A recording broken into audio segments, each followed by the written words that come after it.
I am here to talk about the first rehearsal of A Matrimony of Murder. It's been a really interesting process so far. The first rehearsal was really interesting because after speaking to everyone about their hopes and fears, what we were looking at exploring, myself together with Jen, who is the dramaturg, we were looking at how our characters could develop from childhood onwards. I am a big fan of Mike Leigh, the film director, and he works in creating characters as whole people from childhood onwards. And I have used that in plays and rehearsals before, and I personally find it a valuable tool to really discover a character as a whole person. Some of this can be in a text if you have an actual printed text.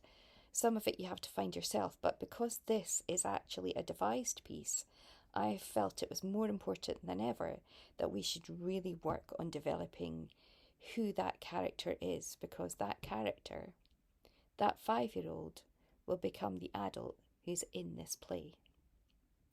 And so what I got everyone to do was a couple of different visualization exercises. One is where you lie on the floor and you have your eyes closed and you imagine what your character would be like as a 5-year-old child. You just build up a picture of them in your head, what they might look like, what they might sound like, what they might do, what their name might be.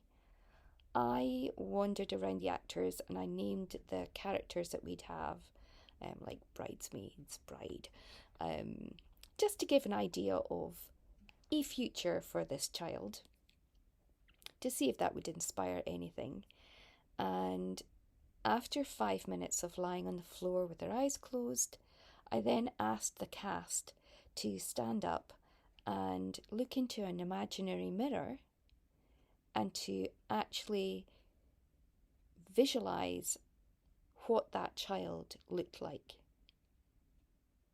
and to see how that child moved.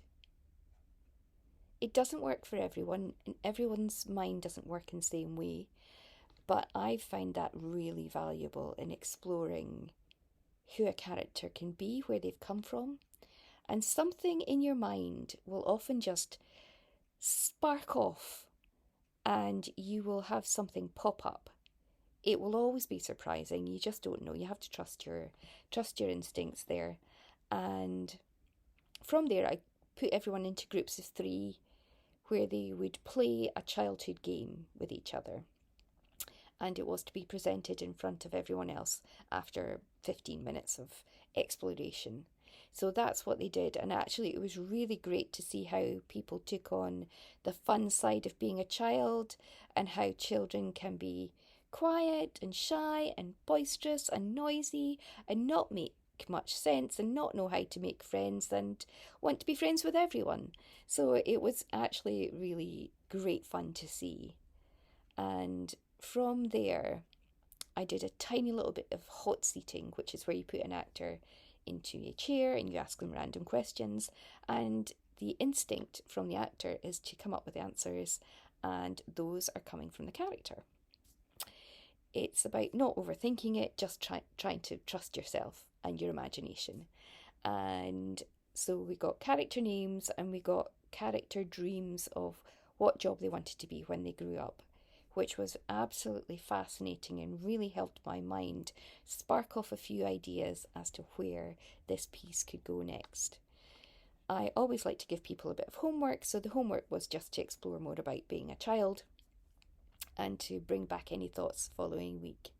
So I will tell you more about that in the next episode.